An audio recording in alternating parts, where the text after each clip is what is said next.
Okay, so this is section 3.1.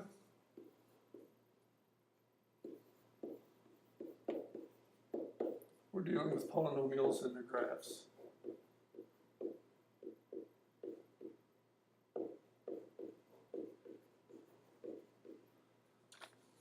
So let's take a look at some basic polynomials.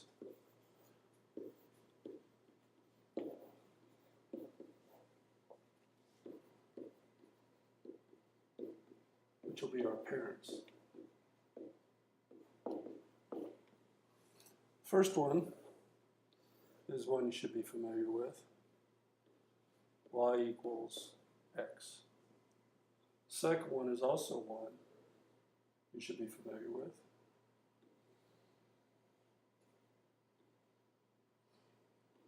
Which is y is x squared. Third one we bumped into a time or two. You'll see a lot more of it in this class. And that's the cubic, which is y equals x cubed.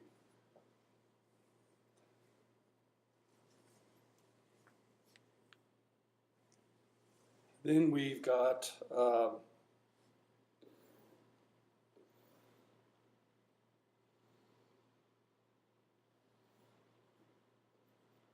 this is y equals x to the fourth. And then the last one we will spend much time on is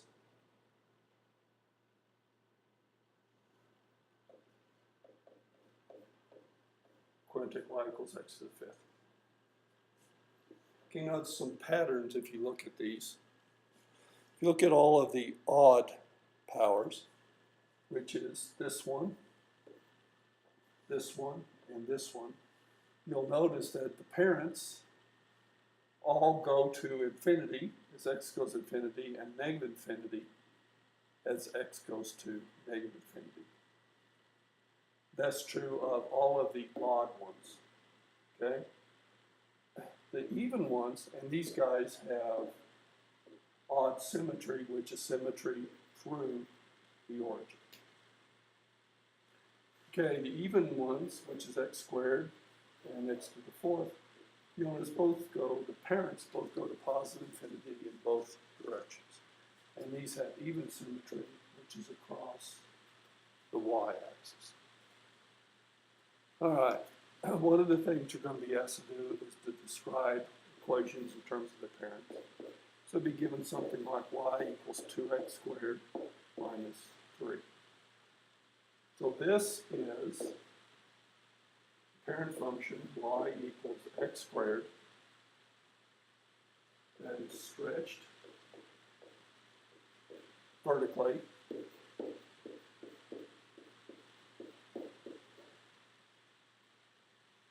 by a factor of 2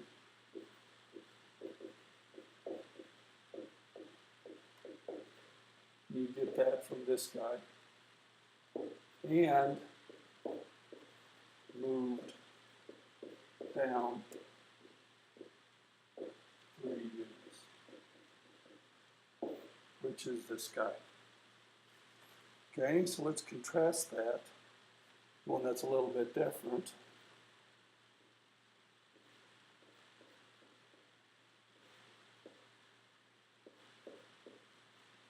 Okay, well first off, we had an x squared here, so we knew this is a square. Here I've got that. So the parent function is going to be a cubic. Is y equals x cubed. Okay, now because the minus 3 is inside the cube part, I know it's been moved right 3 units and up 2 units. And that is how you visually write these, and then the same thing with the graph. If I wanted to graph this guy,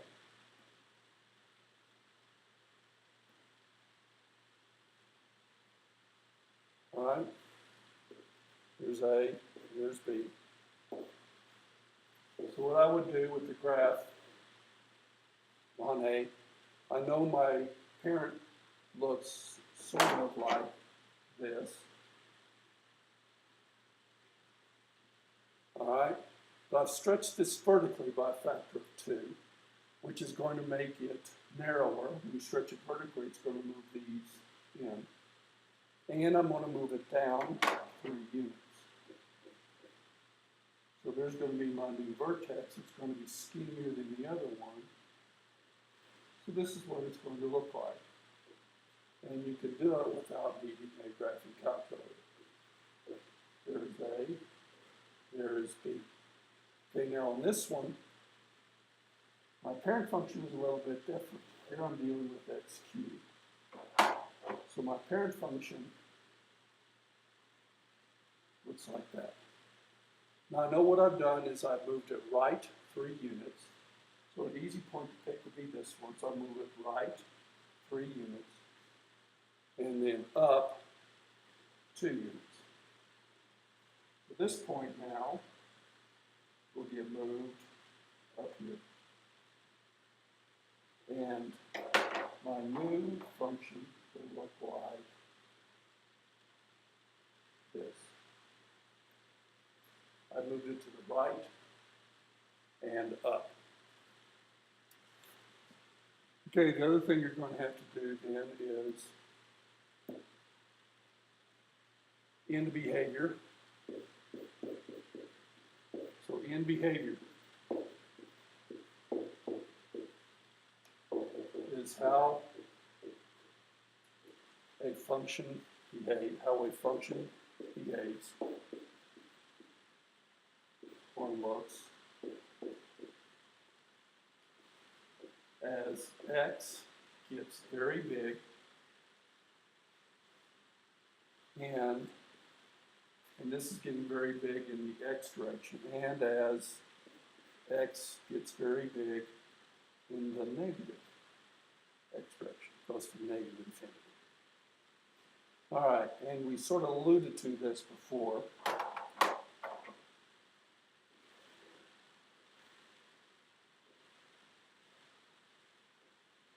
So there's a quadratic. All right, so as x gets bigger and bigger and bigger in this way, my y just keeps on going on. It also gets bigger and bigger and bigger. So that's the behavior in this direction. So the way you write this is as x goes to infinity, y goes to infinity because it's going up. Okay, so that's only one end. We have 2. We also have to describe how it looks out here.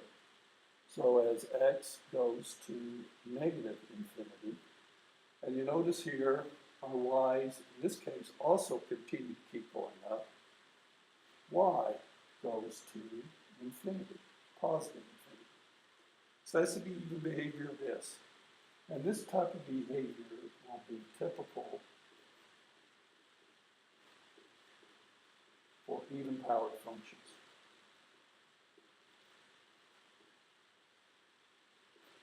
So for all of our even-powered polynomials, they're going to look very similar to this. Okay, so now let's come in and take a look at an odd one. And let's deal with x cubed. Cubic. So again here, as x continues to get bigger, so, and this is y equals x cubed. So as x goes to infinity, y goes to, so as x continues to get bigger and bigger and bigger, y also continues to get bigger and bigger and bigger in the positive direction. So that takes care of this one. Then we need to look at the negative end. So as x goes to negative infinity, y goes to, you notice here, we're dropping down. So y is going to go to negative infinity because it's going to grow bigger and bigger and bigger in the negative direction. And this type of thing is going to be typical for odd powers.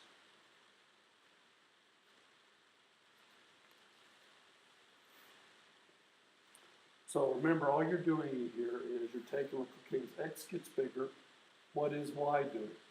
And in this case, y is growing unbounded in the positive direction, which is what this says.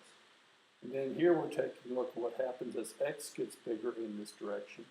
And we notice that y is growing unbounded in the negative direction, which is what this says. Okay, one more skill. And this is finding intercepts. Let's say we're given a polynomial.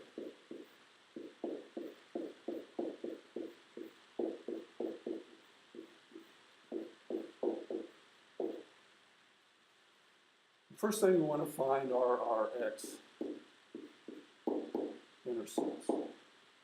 Okay, x-intercepts are where it crosses the x-axis.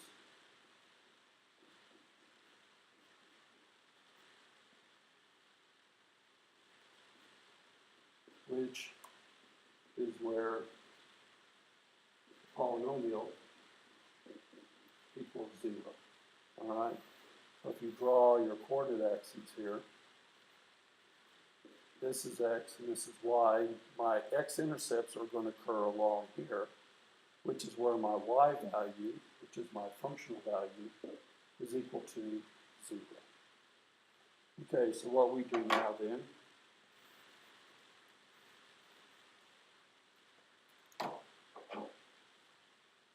is we're given this, and I know this is going to equal 0. So 0 is going to equal to x minus 1, x plus 2, and x minus 3. So when I have a product like this, what this tells me is that in order for this to be 0, at least one of these also has to be 0. It doesn't matter what the other two are. If at least one of these is 0, then the polynomial will be 0. So what we do is we take each one and set it equal to 0.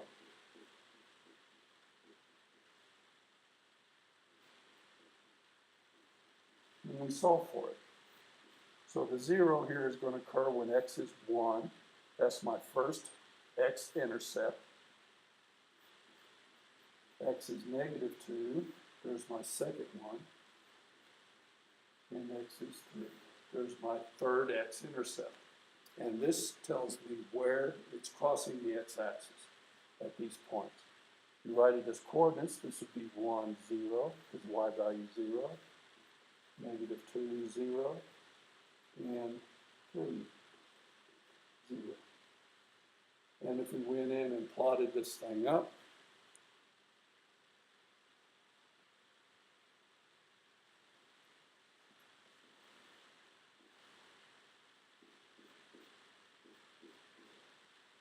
so my first x-intercept is going to occur right there. My second one will occur right there. And my third one will occur right there. There are my 3 x-intercepts. Okay, so that's how you find x-intercepts. The other one we want to find are my y-intercepts.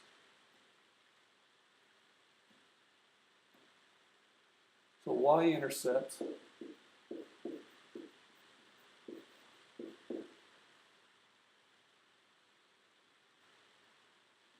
are where it crosses the y-axis.